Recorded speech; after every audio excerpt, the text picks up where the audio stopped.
마태복음 3장 1절에서 3절. 그때에 침례 요한이 이르러 유대 광야에서 전파하여 말하되 회개하라 천국이 가까이 왔느니라 하였으니 그는 선지자 이사야를 통하여 말씀하신 자라. 일렀으되 광야에 외치는 자의 소리가 있어 이르되 너희는 주의 길을 준비하라 그가 오실 길을 곧게 하라 하였느니라. 오늘은 우리 주 예수 그리스도 메시아의 앞길을 예비했던 침례 요한에 대하여 같이 공부하고자 합니다. 침례 요한은 엘리야의 심령과 능력으로 주 앞에 먼저 와서 아버지의 마음을 자식에게 거스르는 자를 의인의 슬기에 들어오게 하고 주를 위하여 새로운 백성을 준비하기 위하여 광야에서 외치는 자의 소리가 되어 회개하라 천국이 가까이 왔느니라 외쳤습니다. 우리 주님이 메시아 되심을 이 세상에 소개하며 예수님을 통하여 새로운 세상 신약의 문을 열어주고 구약의 문을 닫게 하는 구약의 마지막 선지자였습니다. 아버지 하나님은 예수님께서 오시기 전에는 반드시 그의 길을 순탄하게 자갈을 옆으로 치우고 고운 흙으로 깨끗이 단단하게 길을 만드는 역할을 담당할 엘리야 같은 선지자를 미리 준비해 주셨습니다.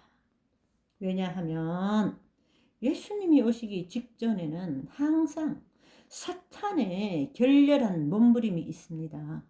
여자의 후손을 나오는 것을 막고자 발악하며 시대를 암울하게 만들고 거짓 선지자들을 아주 많이 양산해 내서 예수님의 오심을 방해합니다. 그래서 저분이 메시아시다 외치며 알려줄 엘리야 같은 선지자들을 앞서 보내시는 것입니다.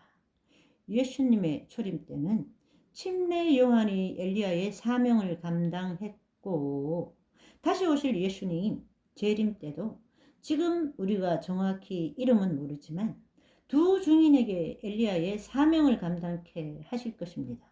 그러면 엘리야의 심령과 능력은 무엇일까요? 엘리야는 죄를 책망하고 바알과 아세라 제사장들에게 하늘에서 불이 내려오게 하고 이 악한 무리들을 다 쳐 죽이며 엘리야의 능력은 거짓 선지자들을 잡아서 쳐 죽이는 능력입니다. 백성들의 심령을 고르게 하여 결국 하나님께 돌아오게 만드는 그런 능력입니다. 그러면 광야에서 외치는 자의 소리란 무엇일까요? 어떤 사람의 간섭도 상황이나 환경에 구애됨 없이 오직 하나님의 말씀을 있는 그대로 전하는 것, 핵심을 전하는 것, 진리만 전하는 것입니다. 회개하라 천국이 가까이 왔느니라. 성경 말씀은 하나님의 사람들을 천국으로 인도하는 말씀인데 죄를 지은 인간이 천국 가려면 죄를 벗어버려야 됩니다. 죄를 벗어버리는 방법은 오직 하나, 회개하는 것. 천국의 본체이신 하나님이 피 흘려 죄의 대가를 치루어 주셨으니 그 피공로 의지하여 철저히 회개하는 것입니다. 그 외에는 천국에 갈 수 있는 길이 방법이 없습니다. 성경 전체가 우리에게 주신 복된 소식을 네 글자로 요약하라 하면 회개하라입니다. 철저한 회개를 했을 때 어떤 복을 받는가? 요한계시록 22장 14절. 자기 두루마기를 빠는 자들은 복이 있으니 이는 그들이 생명나무에 나아가며 문들을 통하여 성에 들어갈 권세를 받으려 함이로다.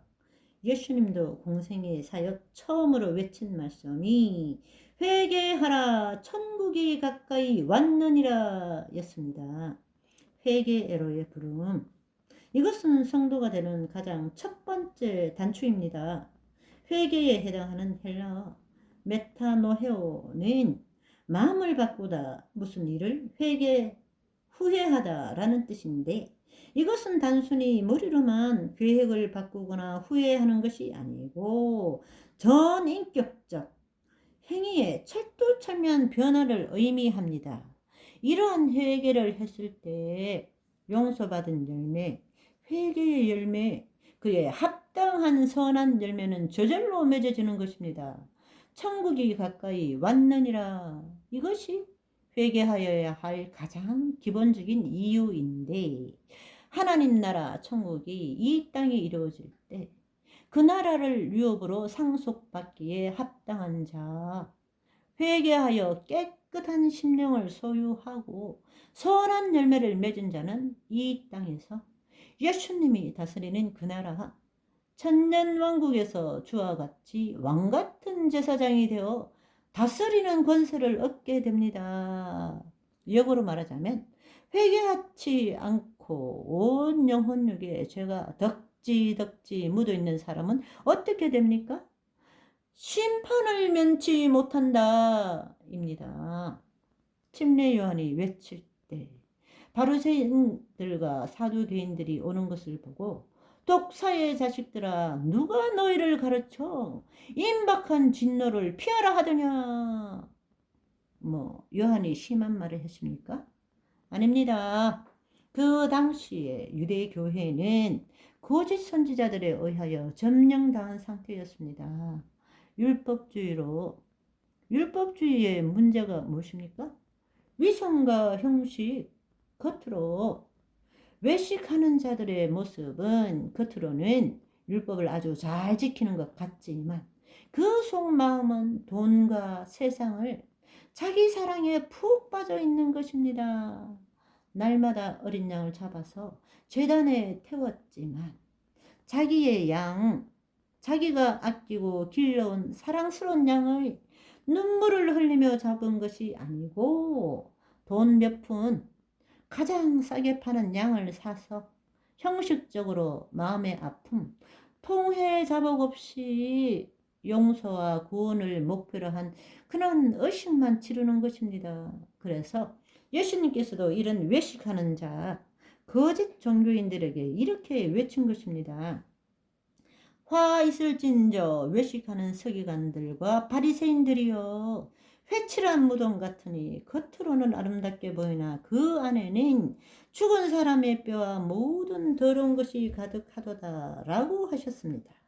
현대인들은 이들보다 나을까요? 종교성으로 인하여 날마다 말씀 읽고 기도하고 찬양하며 예배드리지만 그 마음과 삶 가운데 좋은 열매, 선한 열매가 있습니까?